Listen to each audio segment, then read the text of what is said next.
Hey, what's up everyone? Figured I'd make a quick video about renting your house out when you're moving out of it versus selling it and to get that profit, or at least the profit that a lot of people think they're getting. Me and my wife had this discussion years ago when it came time to either sell or rent out our first property when we were moving out. I was in the military and basically we had to move around a lot. So we've had a couple houses now that, we'll move somewhere. Anyways, the point is she wanted to sell it so that we don't have to deal with it anymore, which is totally understandable. However, when you do that, you now lose the chance to get any more appreciation and value of that house. What you do is you now limit yourself to what you can sell the house for at that time. And don't forget that there are realtor fees, very common for it to be about 6% that you're gonna lose right off the top. So if you have, let's say, a $200,000 house that you're selling, 6% of that is gonna be $12,000. If you still owe, let's say you only bought the house a couple years ago.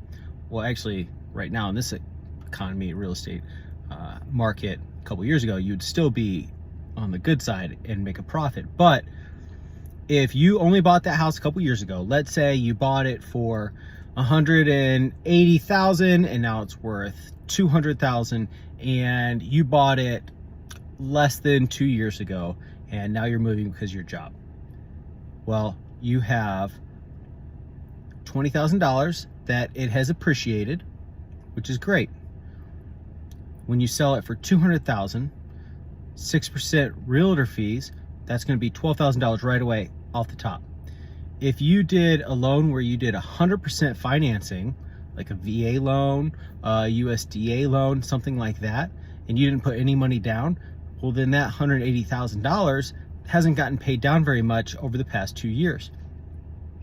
I'm going to assume, depending on the interest rate that you had, that you've gotten to pay off maybe about $6,000 of that loan, maybe a little bit more.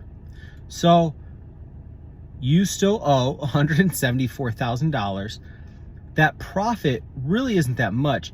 And because you lived in it for less than 2 years, you're gonna have to pay capital gains on that property unless you do a 1031 exchange. I'll talk more about that some other time. The point is that profit really isn't that much. Whereas, let's just put a number on it. Let's say you're going to end up with approximately $8,000 to $10,000 profit. If you keep that property for another 10, 15, 20 years, that property is going to appreciate over time. What I mean is, which I think anybody watching this channel knows what appreciation is, but just in case, that house that right now is worth $200,000, in 10 years, let's say the market fluctuates up and down a little bit, but let's say 10 years from now, that property will be worth $250,000. Additionally, what you have at your advantage is somebody else paying your mortgage off for you. It's gonna pay it down over the next 10 years. For the past 2 years, you've been paying down your mortgage. What you have to your advantage is now someone else is going to take over that mortgage.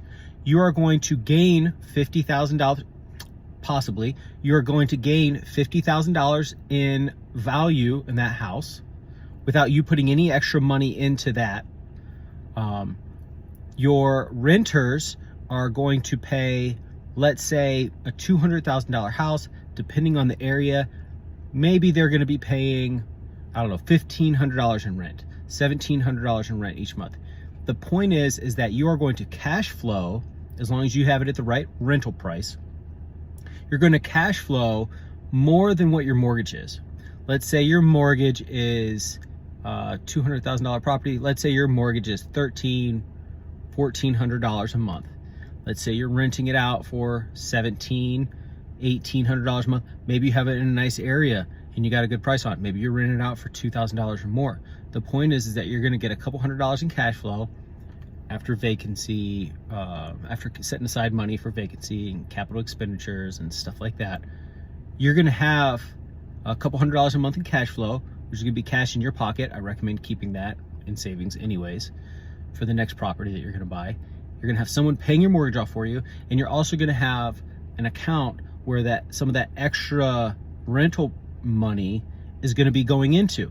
You want to keep that for things get messed up, the renters mess some, some normal things up, things that aren't going to come out of their deposit, like just the rugs need, the carpets need change every few years, the paint, it needs repainted every few years, normal wear and tear, the water heater goes out, the roof needs fixed. All these things are going to need fixed over time.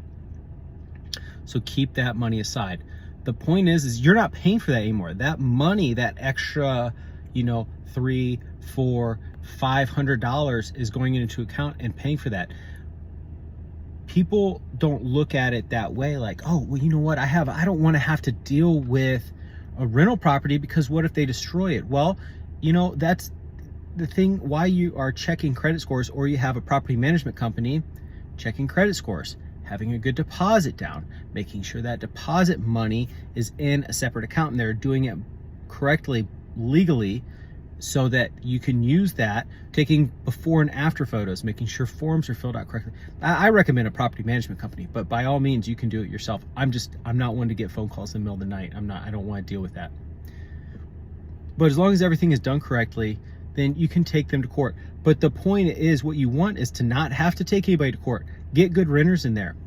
Make sure that if they're renting, that their credit score is good enough, that they care about their credit score if they're going to ruin it.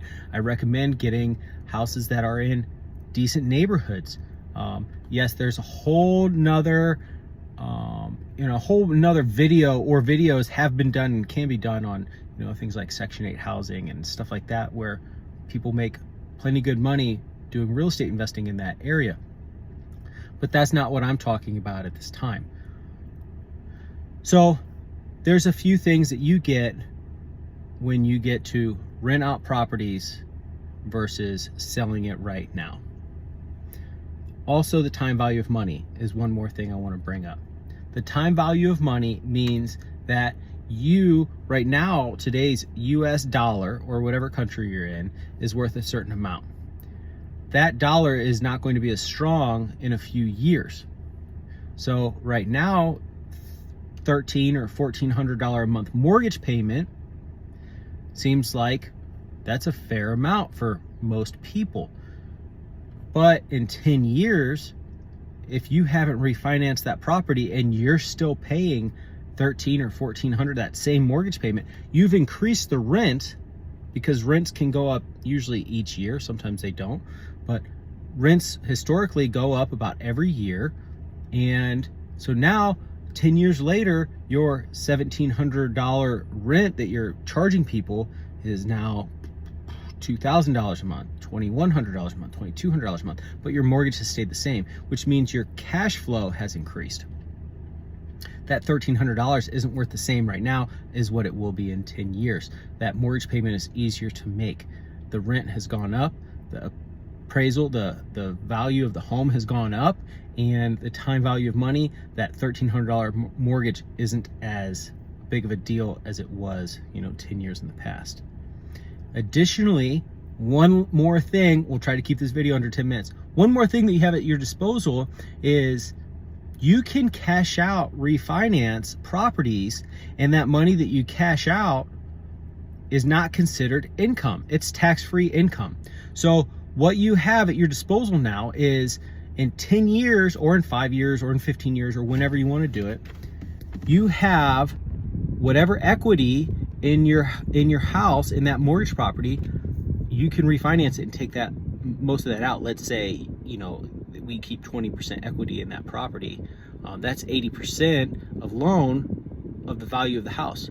So if you bought the house for $200,000 and it's worth $250,000, there's an extra $50,000 that you potentially have available to you, plus what the renters have paid down on the house. So things to consider. That's why you should rent your property when you move instead of sell. But there are good times for selling too, so don't forget that. then there's plenty of videos on that as well. All right, guys, take care. Make sure you like and subscribe if you like the information in this video. We'll see you next time.